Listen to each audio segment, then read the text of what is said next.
Welcome to the Alain Elkann interviews, an unprecedented window into the minds of some of the most well-known and respected figures of the last 25 years. Today we are interviewing a man who is probably one of the most important people in the world for a writer, or for people who publish or do books, because since the very beginning of our careers, we all know that, yes, it's good to publish a book, but the bookstores are the best friends of the publishers and are the writers. And today we are interviewing probably the most prominent bookseller, man of books in the world, who is James Daunt.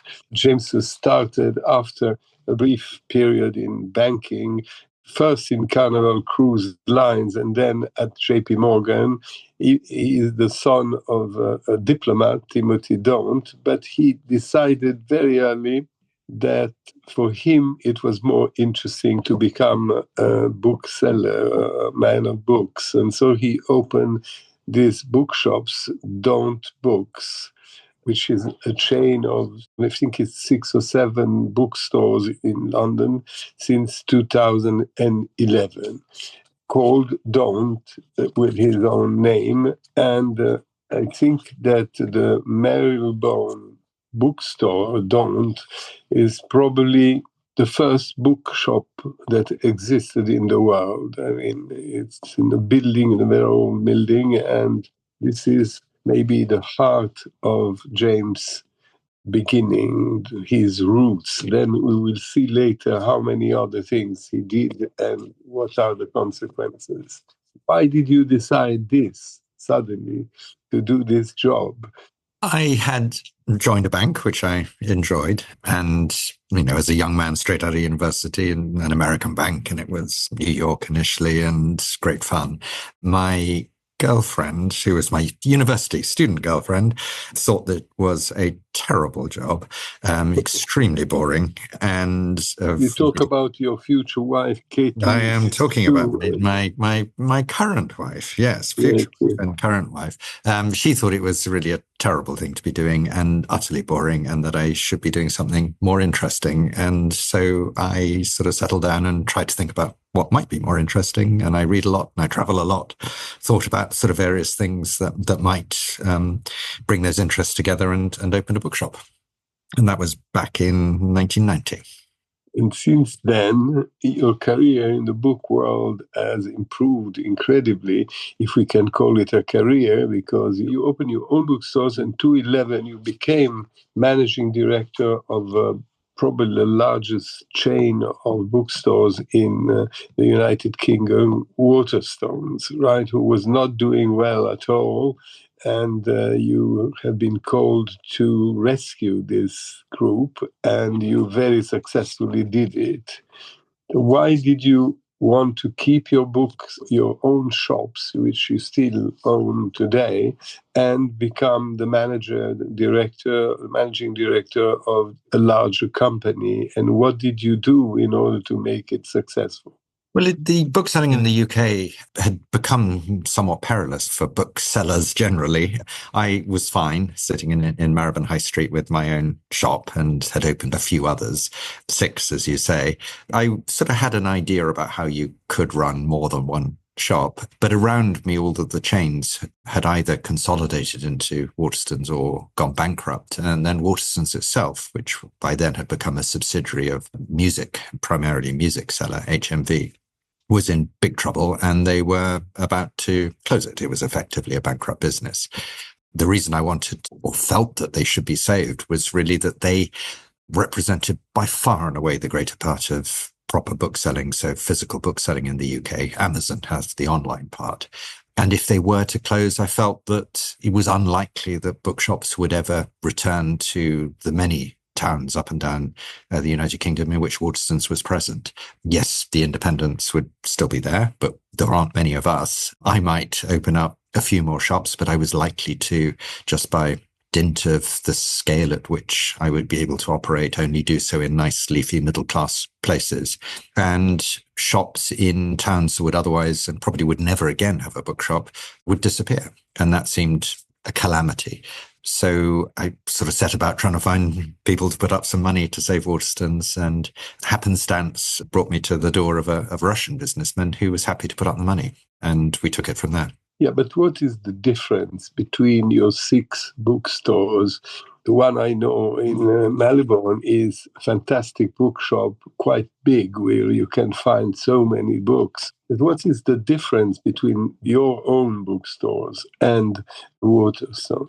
Well, I think my mind, thank you for the kind words about Marylebone, which indeed is where I worked myself 21 years. And it's a really nice bookshop, and beautiful and full of lovely books, and with a very nice and very established customer base. Waterstones is something a bit different. It is all different sizes, but perhaps is a much more democratic and inclusive shop, in as much as they cover everything, and they are in high streets up and down the land, whereas my own bookshops are nice bits of London, just through the result of where I open them and where I live. I don't, and would probably never have, a shop in Bury and Bolton and Middlesbrough and Grimsby and Barrow in Furness and all these places in which Waterstones has shops. So Waterstones brings a very unthreatening chain bookstore to multiple places, from shopping centres to high streets to big city centres to really quite small communities, and does so in a way which I think everybody feels extremely comfortable with. It's a different sort of bookselling, but the insight that I brought was that if you let the booksellers in each shop have autonomy to do as they want, they will craft the best bookshop for their community. And that's what interested me, is creating the best possible bookshop within each community in which the bookshop was situated. Are the British people, UK people, I mean the Scottish people, the English people, Welsh people, are they good readers? I think everybody is a good reader to one extent or another. I mean, if you are more affluent, and perhaps if your education is more elevated, you will read more, and you will be able to afford to read more. But that isn't to say that people aren't interested in books who have less education attainment or possibilities. And certainly education is an aspiration for most people for their children. And everybody understands that books and reading and the engagement with thoughts and ideas will lead to better educational outcomes. So yes, I think right through almost all our communities, people are interested in bookshops and value them. Obviously, your ability hasn't stopped from Daunton to Waterstones, because in 2019 you were called to an even larger job, which you added to the one you have, which was to become the CEO of Barnes & Noble. Barnes & Noble being the most famous and large American chain of bookstores. I think that, I don't know if numbers are accurate, but if we are in, let's say, the 296 branches for Waterstone, you have 650 for Barnes & Noble around the United States. So again, you had to save Barnes & Nobles, and I imagine that, being, first of all, America much bigger than the UK, but it probably is a different world, a different market, or it isn't. I don't think it's very different in the core principles by which that bookshops are highly valued within the communities in which they sit. Secondly, obviously, that they were doing very badly, and effectively the only bookseller that was left, large bookseller that was left, was Barnes & Noble in vast numbers of communities, the only possibility for there ever being a bookstore.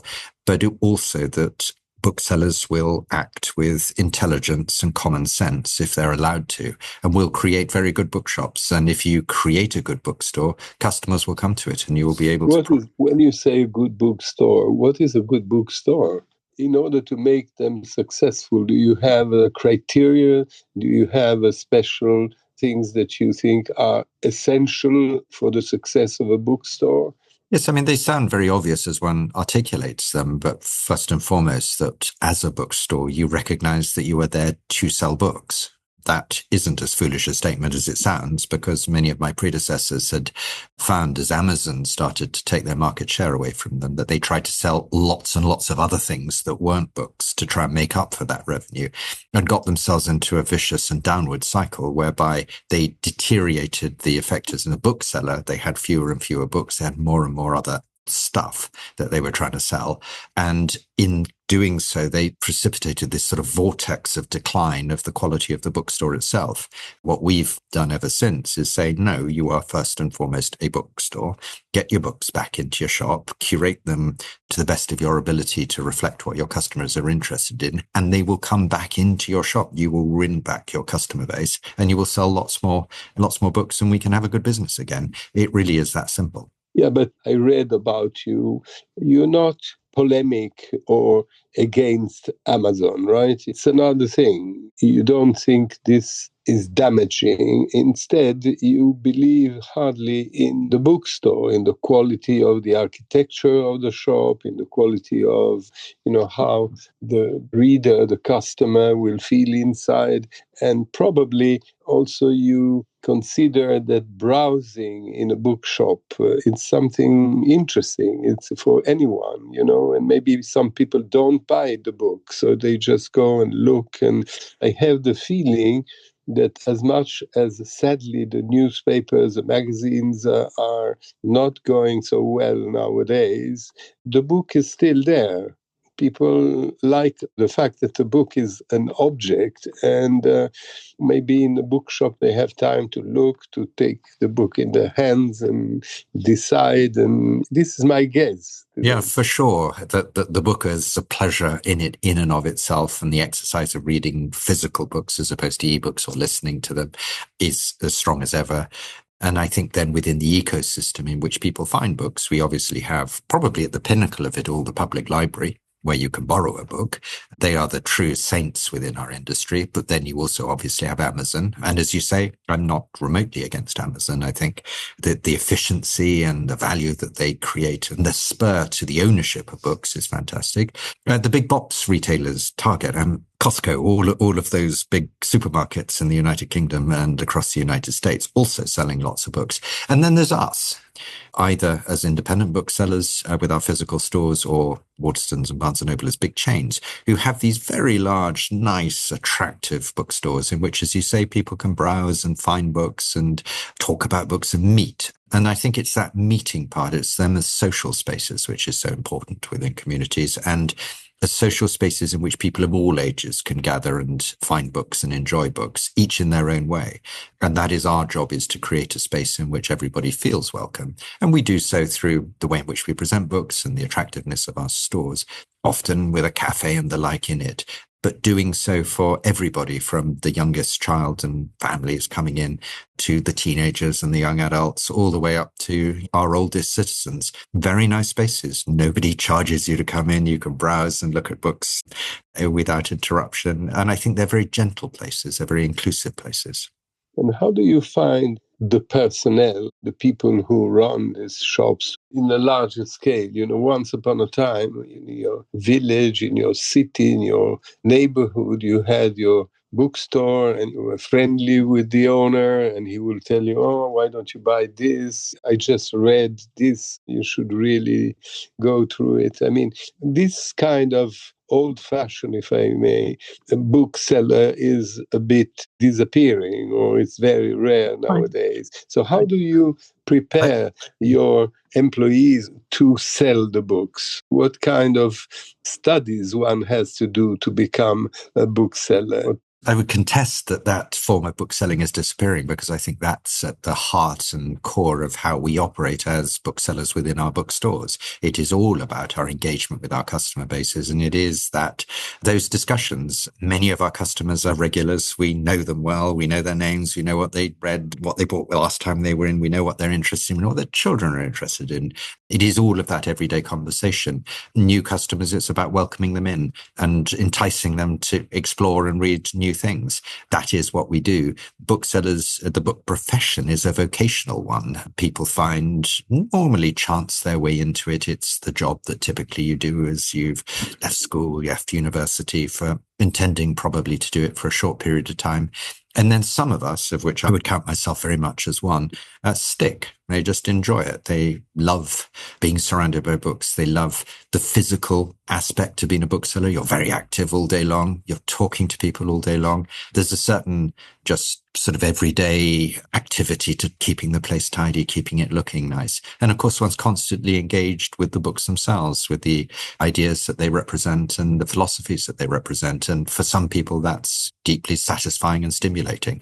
So no, I think that most of our booksellers, not all, of course, and we still have the kids who pass through and the retirees who are working just relatively short hours for us.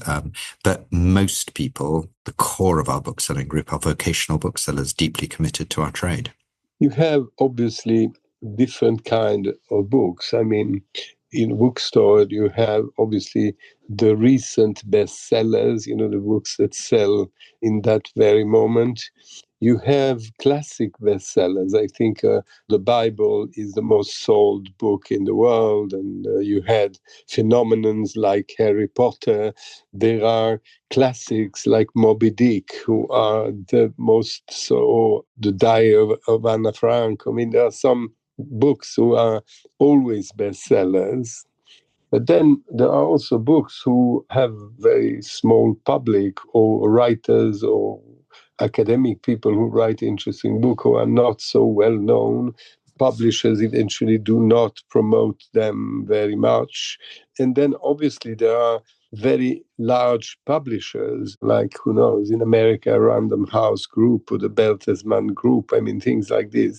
But then there are small publishers, University Press, minor, who publish, and especially they translate foreign books, which sometimes are not easy to translate because they say, there is no market, and so on and so forth. Especially in America, I guess, where they don't translate many foreign books. So how do you handle this particular world of people who sometimes are the same people who go to the public library in London? They go to the London Library or things like this to find books who are not immediately bestsellers or long sellers. Our very largest bookstores are enormous. The Piccadilly flagship of Waterstones is a 60,000 square foot shop. Foyles, which we also own, is also sort of 50,000 square feet. Hodges Figures in Dublin, the big Barnes & Noble here in the United States, will have tens of thousands of titles, 60, 70, 80,000 titles. So we cover a huge range, and that's constantly changing and turning. We will carry mainly from established publishers, be they big or small. The ones you mentioned, obviously, the Penguin Random Houses and Macmillans and Simon & Schuster's and HarperCollinses of this world will be a big part and will dominate the bestseller lists. But beyond that, the Wileys and Chicago University Presses and then this myriad of independent publishers will all have a place on our shelves. We frankly don't really care who publishes a book, but we care very deeply about the quality of the books that are being published. And we take all the ones that we believe to be the best and the ones that our customers will be interested in. That is the nature of being a bookseller. We're constantly curating our stores, and the skill with which we do so determines ultimately the quality of our shops. We all know that we can go into a very small, generally an independent bookstore, and be utterly transfixed and delighted by what is a very, very small selection because of the sheer quality and intellectual integrity by which they've chosen them. Most of our shops are larger, but I think that the principle applies irrespective of the scale of the store. It's all around the selection and the presentation and the arrangement of books to make them stimulating and interesting. And you do so by having great variety. There's almost no barrier to entry, I think, for publishers these days. You can sell your books through Amazon extremely easily. You can get them and present them to us. And if we like them, we'll stock them. So I think it's a very, very good time to be an independent publisher. Our job as booksellers, though, is always to curate, to select from amongst what is available to us, because there's otherwise millions and millions and millions and millions of books. And that is actually the real joy of a bookstore. It does curate, and it does a lot of the job of ensuring that readers and customers are browsing the best that's available. There are less or more or the same level of readers nowadays. I think readers are becoming more adventurous. More people are reading, and the book market continues to expand and grow. I would again sort of slightly contest the notion that translated books have a difficult time in our markets. I think there's a huge appetite for foreign works in fiction and non-fiction, and a very vibrant publishing industry which supports the translation of books. A certain amount of public support for that, particularly probably in the lesser things like poetry and the like, tend to rely on grants to get published. But we are hugely successful with Japanese literature, Korean literature, and probably the most dynamic of all, in fiction at least, is the Latin American market, where, again, the talent coming out of Central and South America is extraordinary. You sell more non-fiction books or fiction books? People buy more novels, short stories, or poetry, or they buy more essays or journalists' works or biographies or books like this, or scientific books or book on economy. What sells will depend a little bit on fashion and depend a little bit on the time of year as well, seasonality of it. But broadly speaking, ever since I started selling books, a third of my sales have been fiction, and through all the genres of fiction. A third have been non-fiction, and a third have been children's books. And that really hasn't changed a great deal. In the United States, within those categories, we have more that are hardcovers that sell than in the United Kingdom, where it's more paperback, softcover led. But broadly speaking, little has changed. What has also not changed is that the biggest sort of dynamic part of our market has been that for young adults. And occasionally that becomes extremely obvious. And you mentioned Harry Potter, but the big bestsellers, when you get sort of queues and queues of people, have tended to be young adult driven books. 2 days ago, there was a Suzanne Collins, the latest installment of her Hunger Games books came out. We sold over 100,000 copies in the United States, over 30,000 in the United Kingdom. People queuing up at midnight. I mean, really exciting. Midnight parties, fun. And that, anyone who went to a Harry Potter event would recognize, 2 days ago, exactly that sense of excitement and thrill. And most of the people buying, probably teenagers up to sort of in their early 20s. So young people really excited about a new book. But young people are not as interested. There are books who have been classics that, everybody was reading, for young people. Nowadays, taste is a bit different, isn't it? Oddly, not true at all. We do get these now much quicker trends that develop. Social media is allowing these young people to communicate their enthusiasms around books. And what they're buying does change quite quickly. But coming out of COVID and right through 2021 and 2022, we sold enormous numbers of classics. And they were reading the classics. They were reading Jane Austen. They were reading Middlemarch. They were reading Dostoevsky. And we still have a massive young readership. And by young, I mean, again, sort of late teens into their early 20s, who buy classics, nice editions of the classics. So colorful editions, hardback editions, they collect them and they read them and they discuss them and they get very enthusiastic about them.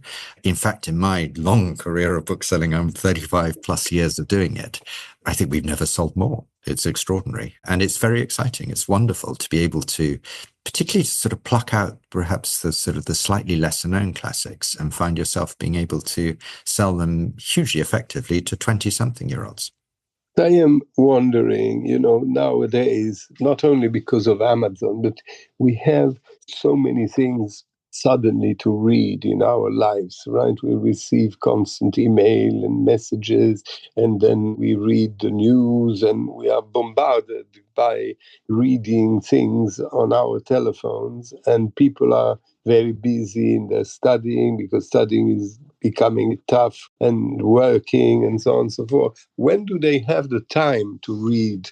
Once upon a time, there were special rooms in the house, a library, they had a home library. Maybe nowadays they don't have the space for that. How does it work? The fact is that we're selling more and more books with each passing year. Publishers are selling more, booksellers are selling more. So reading is going on, or at least the accumulation of books is going on. I'm of the view that actually the cycle of life and how people engage with books hasn't changed fundamentally, that young children are hugely encouraged to read by their parents, and that in turn brings parents into bookshops. So that's a very productive time.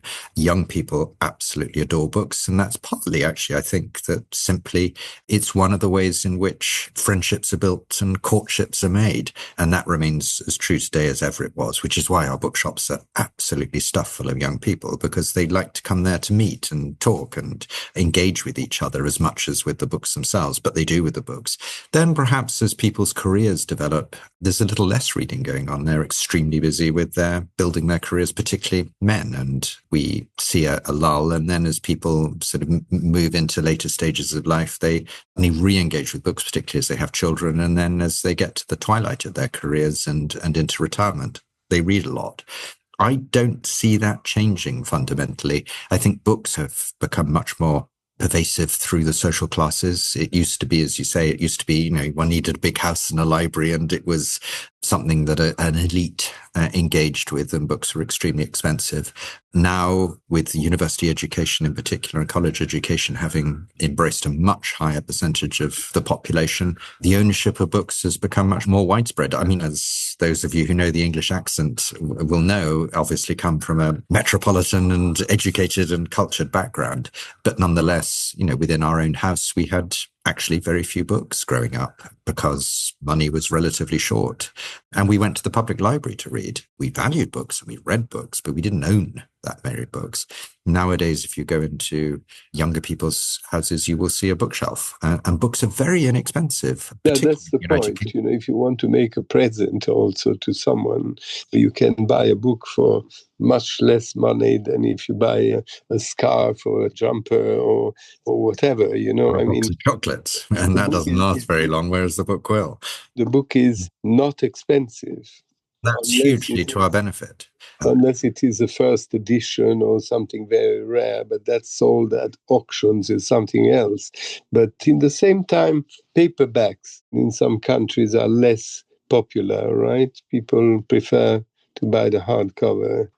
In the United States, there's a much stronger market for hardcovers. I think that's sort of partly habit and partly a reflection of affluence.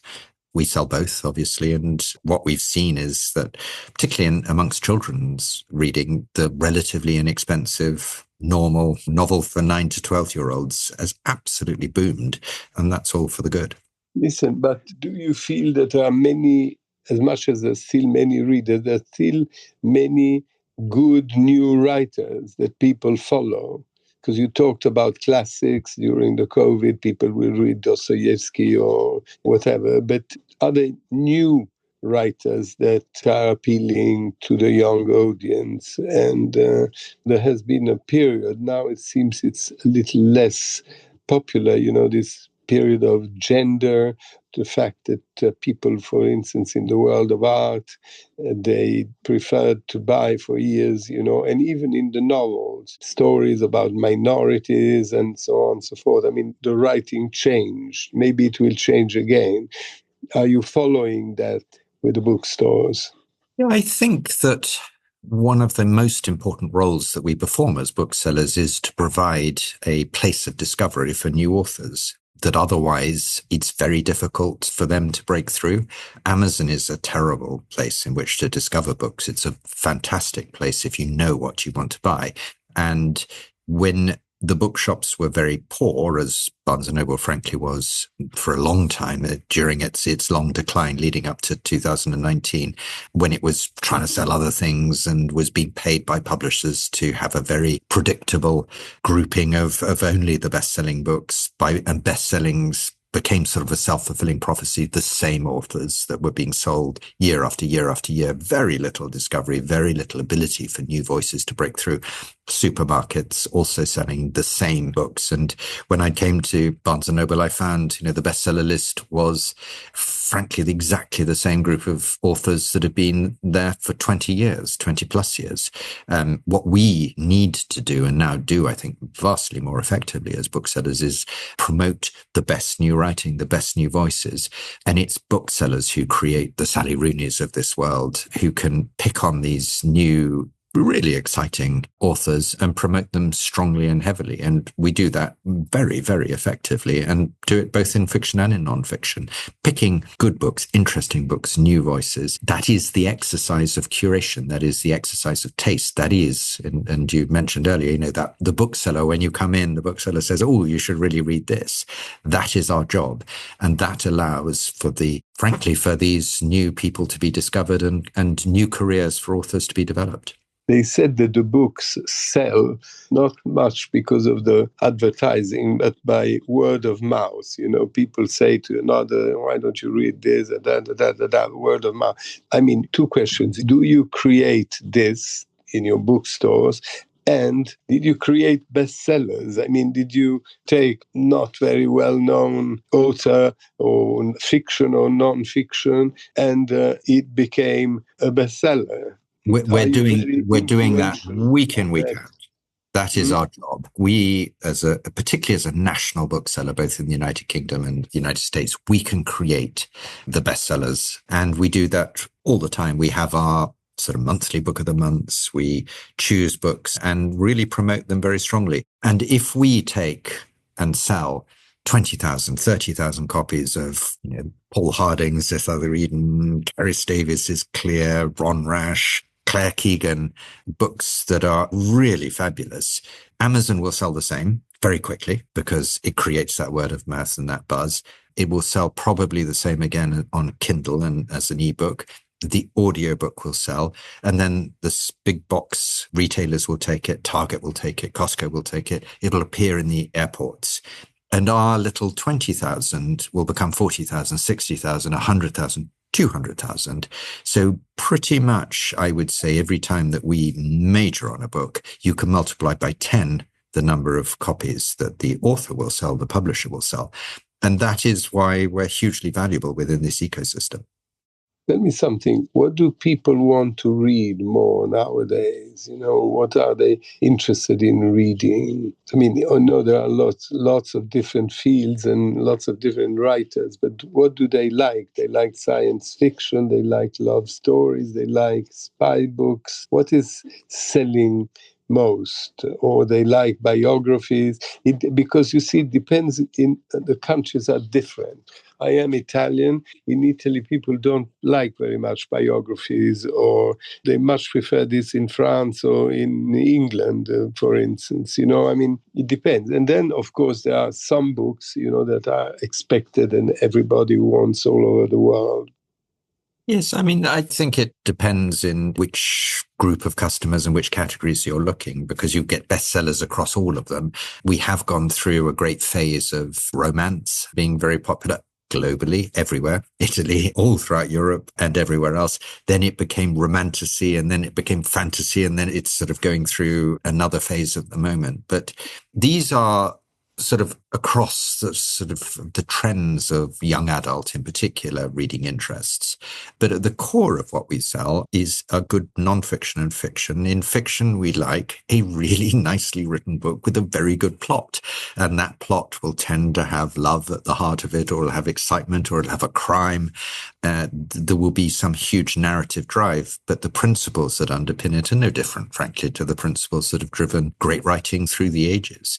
That is the core of what we do. In non-fiction, again, there is a trend at the moment for a lot of books around self-improvement and mindfulness, perhaps a reflection of the difficulties of our times, and we will pile those books up and sell lots of them. But at the core of what we sell are good biographies, good histories, good narratives that cast some insight onto the world.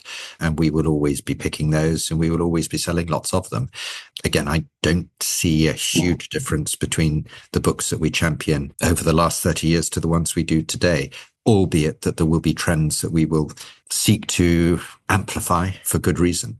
But at the core of it, it's good publishing, well-edited books, well-written books, and well-made books. So good design, good paper quality, good typesetting, all of those core and fundamental and quite old-fashioned virtues of a good book.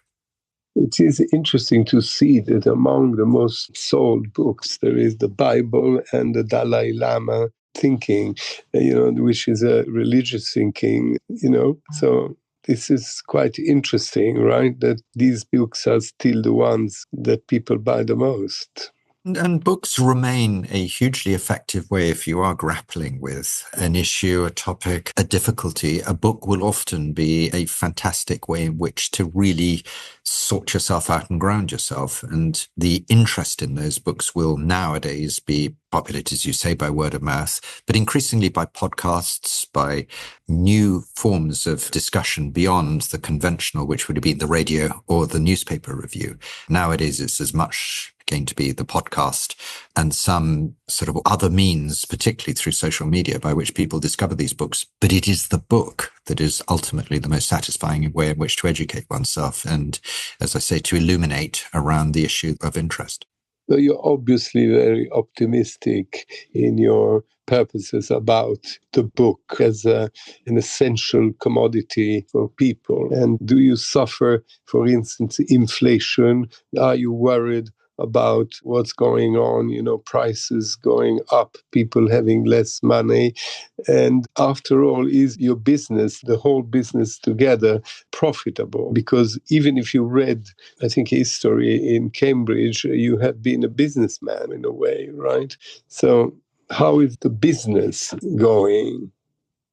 I inherited a business that was in extreme difficulty in the United Kingdom up to 2011, largely as I think self-inflicted, because the bookshops weren't good enough and they lost confidence in the face of Amazon and were no longer prepared to really concentrate on the standards within their individual bookstores. Once we'd restored that, our business has gone extremely well. The same in the United States. We had a moment ourselves of introspection and confusion when we were closed during COVID. Obviously, our bookshops were literally closed, as well, but when we reopened, they were busier than ever before and people were reading more than ever before. And because we've got a really fundamentally and extremely strong business and growing business, we have become very profitable, which is allowing us to reinvest in our business, above all, to open new bookshops. We opened 60 new bookstores in 2024 in the United States, 20-ish in the United Kingdom. So really strong growth. So feel very optimistic about life.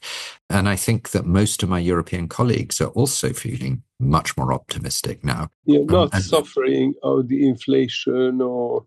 Well, we're very lucky to be selling a product which is, really of relatively low value and which, even in difficult economic times, has tremendous value to it. Read a book and it will cost a fraction of what it costs to go to a restaurant and less than it costs to go to the cinema. And it will take you much longer to enjoy it. And then you have a physical object which will decorate your house after it. In hard times, booksellers tend to do very well, but they also do fine in good times. So no, I think we are very fortunate that we sell a product which is, really relatively inexpensive. And yes, inflation, book production has cost more, paper costs more, but that in the United Kingdom is taking a typical book from costing £9 to costing £10 or £11. This isn't some huge taking things out of reach of people. And again, if you compare it to what's happening in the cinema world, in movie theatres, going to the theatre, going to a restaurant, most of the other forms of entertainment that people look for, we're very, very good value. Yeah, but restaurants seem to go very well because nowadays people love to go to restaurants all the time, especially young people too. But I think they go to the restaurants to discuss the books they've just bought from me.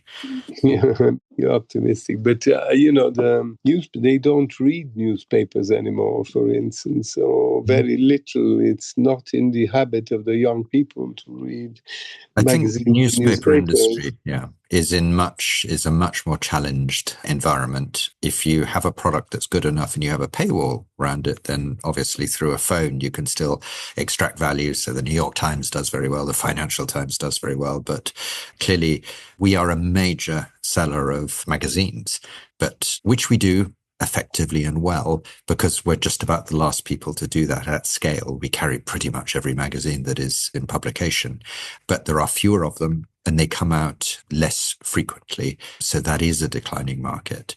Because it becomes a niche market, the people who read the paper, and probably older people read, I don't know, but... Yes, as you will have gathered, I believe that if you do things well, and you apply yourself to the quality of what you're providing your customers, there remains a very, very strong market. And, I've backed that up by, for example, investing strongly in what we call our media. So selling vinyl, music, CDs, and DVDs. Now, CDs and DVD sales in the United States and the United Kingdom have gone up over the last 3 years quite strongly. Vinyl, hugely up.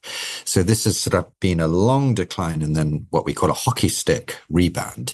And I think that's because we treat it with seriousness. We curate extremely well. We have very good ranges. We have people looking after those parts of our store who understand them and are able to recommend. And people are very pleased to have the physical object and to consume it. Yes, of course, digital would be most of the market, but there is still a great appetite for the physical product. Vinyl is a lovely thing to own. You can have a record player and still play them, and we're selling lots and lots of them.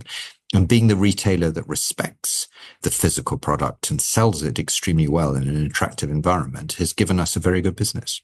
Is there a difference of business, and quality of clients between the UK and the United States? Well, not hugely. There's great variety within the country. There's great variety within the United Kingdom, and there's great variety within the United States. But if you look at them overall, there's very little difference in how people. You mean there are similar countries? The manner in which people enjoy bookshops is quite similar in both places, but we now try and endeavor to have the best possible bookshop for each location. And if I'm running a bookshop in an elevated Kensington in London, it will be a very different bookshop to in a shopping mall in the northwest of England. Similarly, in the United States, if you're East Coast, West Coast, it's going to be very different to if you're in the heart of the country. And that's the secret of being a good bookseller and the secret for being a very good chain bookseller is to allow the individual store managers and bookselling teams within each store to create the best possible bookstore for that location. You have to travel a lot from one place to the other to double check this, what you just said. My management philosophy is to let people do what is most sensible, to trust in common sense, to trust in the vocational integrity of the bookselling teams. And yes, of course, some of them get it wrong, but that's quite obvious when that happens because their sales go down. And if that's the case, we get somebody local to go. So if it's a bookshop in Atlanta, which is clearly just gone off the rails, we get another bookshop and booksellers in Atlanta to drive down the road, go 20, 30 miles, whatever it is, knock on their door and sort them out. We use local people to solve these things. It's everything about the way I run my bookstores is to take away the central burden. The head office and the home office, and my job is simply to support the local booksellers as best I can to provide the things that they need. And what they need is money so they can refurbish themselves and look smart. They need good IT. They need good supply chains. They don't need somebody to come and tell them what to do or what to sell. And I do as little of that as I possibly can. But you are the owner of your own bookshops, right? The 6 bookshops. You are really the bookseller yourself. The others are groups. Is there a difference? I think because I understand what it is to run a bookshop, because I run and have my own bookshop, and I understand and would never want anybody to tell me how to run my bookshop. And in particular, I actually only work in my Marylebone bookshop, and I don't want anybody to tell me how that should be set up. So I fundamentally understand what it is to run your own bookshop. And that's why I let each of my own bookstore teams, and it's a team, it's not just an individual, it's a team. How many you are in your bookstores? How many people work in your own? How many in Waterstones? How many in Barnes and Nobles? I mean, Daunt Books is now, a bit larger, and we have our own publishing arm, and we now have a couple of hundred people working for us. Waterstones has 4,000 or 5,000 people. Barnes and Noble 20,000 people. So it's a lot. But within all of them, the same philosophy abides, which is within each individual store or shop, let that team really concentrate on producing the best possible bookshop for its customers, which will produce quite different shops around the countries, books being sold at different prices, different promotions, different enthusiasms, different ways of engaging with customers, different events, different story times, different kids clubs, different this, that, and the other. But at the heart of it is a fundamental respect for the trade that we practice. And I think if there's anything that we do across all of these businesses is that it's just hold true the fundamental nature of what it is to be a good bookseller. You think there is a fil rouge between all these bookstores, whatever dimension they have? And I think between other booksellers, I think Feltrinelli in Italy is very similar to ourselves in terms of the philosophy now by which they run themselves. And because they do that, they're becoming a much stronger business.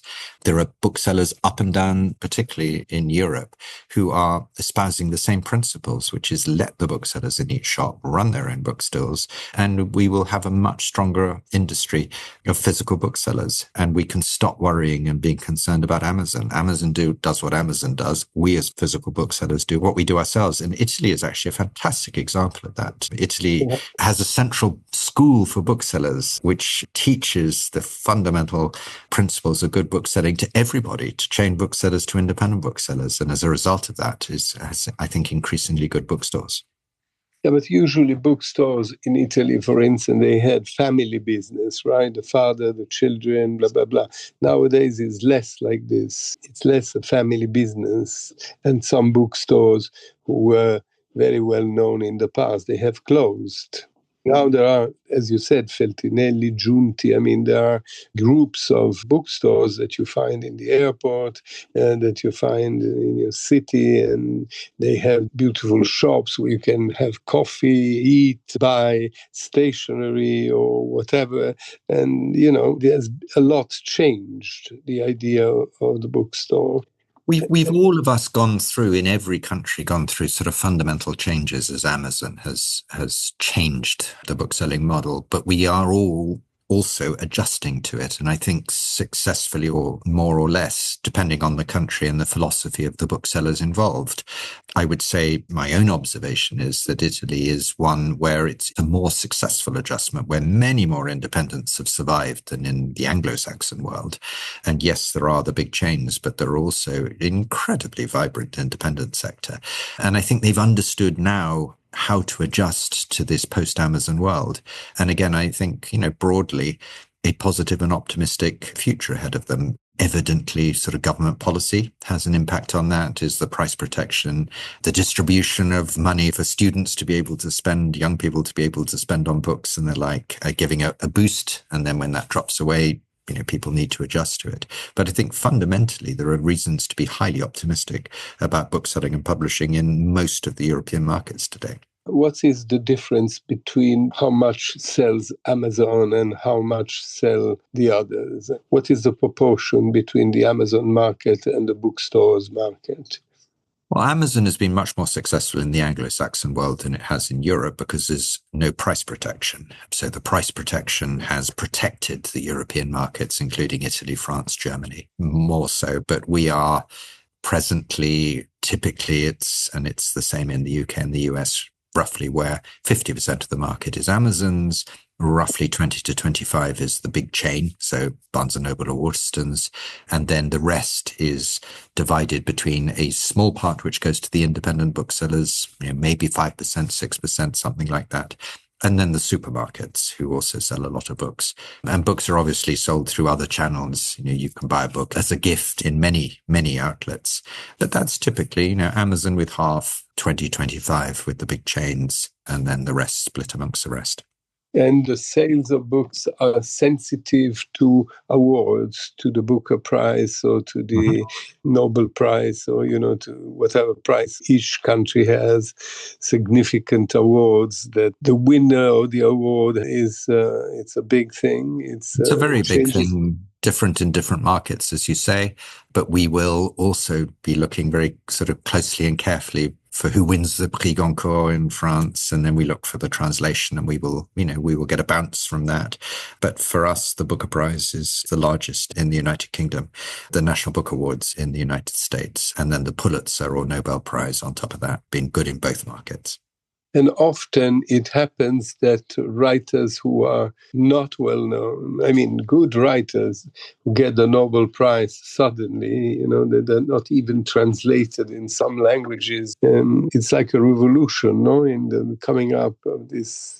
Yes, and you can get new authors sort of burst into our consciousness, but equally you can have a very good author like Samantha Harvey, who won the book prize this year, who we've known about and loved for many years, but have never managed to break her through into the bestseller list. And then, boom, she becomes a major player. So yes, I mean, we're always looking at the new. And I think, again, as I was saying earlier, I think that's one of the great things that we do. It's sort of understanding and where the talent lies. And then if it's the Nobel Prize that brings it to people's attention, that's our then job to say, well, because you win the Nobel Prize for a body of work, where should you start reading this author? What are the best? That's right. So you have to read them all. Once you read an author, then you want to read, if you like it, you want to read many of his books, right? Exactly. And it's how do you start that addiction? And where the pusher of the drug of literature. You think that to read is an addiction? I think that reading is an addiction. I also think visiting bookstores is an addiction. And that's why if you create good bookstores, people attain the habit of being in bookshops. And the more they're in it, the more they want to be in it. And that, again, is why having really attractive, nicely presented, friendly bookstores is so important. Ezra Pound wrote a book with a significant title called How to Read. I think that reading is something, either you discover it by chance, but sometimes you really have to learn how to read, because it can be at the beginning considered boring, right? Heavy, Instead, reading is like living many lives in one. Each book is another life that you live, so that you have to learn, because to read, I don't know if you agree, but somehow is an effort. You have to make the effort. Until you're not trained, it is an effort. We have a bestseller at the moment, which is about the attention deficit and why people can't concentrate anymore at the moment. Again, I think, reading is a habit. And we obviously live in a world which is hugely distracting at present for political reasons. And that probably detracts somewhat from the amount of reading that's going on at the moment, but that it won't last long. And then we'll all settle back to reading again. Now talk to you. What are your favorite books? Do you still have time to read them? I certainly have a lot of time to read. And what do you mean you have a lot of time? You seem to. Well, unfortunately, I spend quite a lot of time on aeroplanes, so that's because you spend half of your life in America and half in Great Britain. Well, I something like that, but it always feels like I spend half of my time on an aeroplane, going between the two or within the two. So that's actually the one blessing of that, has been that it gives one a lot of time to read. So that I will always do and continue to do. And it's one of the joys is finding new authors, finding new interests. And, sometimes that is almost sort of crassly commercial in what one's trying to do. And, obviously I've been doing this for a very long time, so I rely on the best editors to push books my way, and they do that. But over the years, as you became a book man, you must have had some beginning, right? There were any formative books, so books who have changed your life when you were young and said, you know what I mean? For instance, just not to talk about myself, I don't care if people agree or don't agree, but I always suggest people to read War and Peace by Tolstoy, because I think War and Peace is a complete thing. Right, it's if you read War and Peace, something changes. Yes, I've always thought Anna Karenina is just one of the most sort of glorious novels possible. War and Peace I've always quarrelled with myself. Maybe I lack the intellectual ability to really get past just how interminable it is. But I think there are sort of a huge number, the classics, of course. But then at various times of one's life, you read books that make a huge impression on you, and then you reread them at a later stage of life, and you sort of wonder why. I've just reread Naguib Mahfouz's Palace Walk, for example, which was a completely different book, rereading it to the one that I remember reading back in 1990 or whenever it came out, or earlier even than that. So I think, when was it? It was 97 I read it and then reread it just now. So I do think there are books that are hugely formative, not always ones that are the classics in my case, but still fundamentally I will go back to Middlemarch, I'll go back to Dostoevsky, I'll go back to the Russians and the great Americans, and sometimes in rereading find that with the passage of time my perceptions and understanding of them have really sort of fundamentally changed. When you travel, how many books you carry with you? 4. And how do you read them? You read all the book and then you pass to the other one, or you like to read them together? And do you normally read a book from the beginning to the end, or sometimes you just read the beginning and then you drop it? Unfortunately, I am at the latter. I will read and start lots and lots of books and drop them if I find that I don't like them for whatever reason, or find them that they're not working for me. So that's what I would call the professional reading, which is predominantly how I read fiction. Non-fiction, I will almost always finish the book because I'm reading it for a purpose. And I always have a non-fiction on the go, which I'm reading, I think, frankly, to educate myself. And I'm very eclectic in my tastes. How many books there are? I mean, it's your main place. It's Daunt Books in Melbourne. How many books you have there? Probably about 30,000 titles. That's roughly what the bookstore holds. And then obviously that's changing all the time. And Foyles, who is probably the most famous bookstore in the United Kingdom, it's historically very famous. How many books they have? Probably closer to 120, 130,000, maybe even a bit more than that. And a man like you, do you have a private library? I do sort of keep books. I also have a wife who finds that I leave piles hanging around too often. So there's a charity called Oxfam, a wonderful charity, who also run bookstores. And Oxfam, I think, gets most of my books. And is your wife pleased with you? She thinks you have a more interesting job that if you were at JP Morgan. Certainly not more interesting than her job, but we each of us do our own thing. But the world of books is a nice one. What is her job? It changes a certain amount, but predominantly it's been working in the National Health Service. She's now pleased with your career. I mean, she doesn't say how boring it is to be in a bookshop. I think she finds it certainly preferable to being a banker. Or I hope so. And what about you? I think I'm much on a day-to-day basis. I preferred working in my bookshop than running lots of bookshops. But, one follows the strange twists and turns of careers. One's often a slave to them as much as propelling them oneself. No, I mean, it's an interesting and very fulfilling time at the moment. You consider yourself a businessman? I think inevitably one is, if one's trying to, particularly when running businesses that are in trouble. And for many years, that was the case at Waterstones, no longer. And initially, very difficult.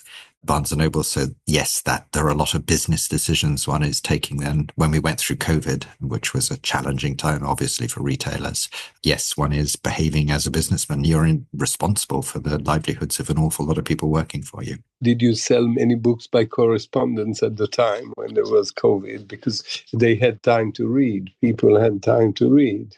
Yeah, we switched to an online world, and that worked sort of nicely for us, but we are fundamentally a physical bookseller, and that's where my true sort of passions and interests lie. So your idea is that people who buy, they like to be in the shop. I think that's where we as booksellers are. That is where we provide value. But if you were selling something else, like food, like clothes, would it be the same principle? I can't imagine being a retailer of other things. It doesn't interest me fundamentally enough, but I am a believer in the worth of shops as such in high streets. Certainly argue very strongly, particularly in the United Kingdom, that government should support and not penalise physical retail as it does through its taxation system, because bookshops and all other retailers provide really good employment at a local level. And they provide an essential part to the social fabric of local communities. You still think that to work in a bookshop or to be a bookseller is a good career for a young person? And secondly, out of what you said, the bookstore is a kind of a square when people meet in the square and chat. And that's probably why after the COVID, where people were deprived by human contact and all that, they massively came back to shops. You're entirely right. It is, as you say, it's the piazza, isn't it? And yes, people like to meet in the piazza, right? And that's what we create within a bookstore. And I do think for those who are not frightened of hard work, because it's definitely hard work, it's hard physical work, it's hard intellectual work. You're on your feet all day, you're talking to people all day, you're physically moving around books and arranging them and dusting them and cleaning them and unpacking them and packing them up again. If all of that is enjoyable and fulfilling, and it's certainly intellectually challenging, then a bookstore is a great career. Unfortunately, it will never be the most well-remunerated career because, retail isn't and bookselling in particular isn't. But would I rather be a bookseller or a publisher? I would choose bookselling every day. Thank you very much. I want to ask David Hornsby, who is with us, if there are other questions.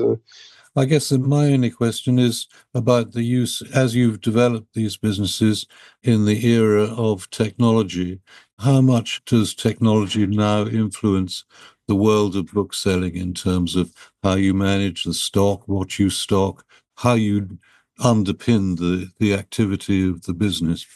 I think there's a certain amount of technology which is helpful, particularly in logistics. So the back end, the bits that you never see, there's automation in warehouses, and there's fantastic technology around printing, which allows short route printing of books and gets books to bookshops very quickly and efficiently. So all that's invisible to you is quite underpinned by technology. Within the bookshops themselves, very little has changed in the 35 years. We still have a machine to tell us what books are in print and we can get them for you. But we are very wedded to the old-fashioned virtues of bookselling. So we don't have, you can't self-checkout in any of our shops and or any of those things that other retailers are doing. We don't entertain that at all. And you say this book has not been written with artificial intelligence. We are a curator of the best, and it seems highly unlikely to me that we will be wanting to promote books written by AI. Thank you very much for this interview, this conversation. Alain Elkann interviews.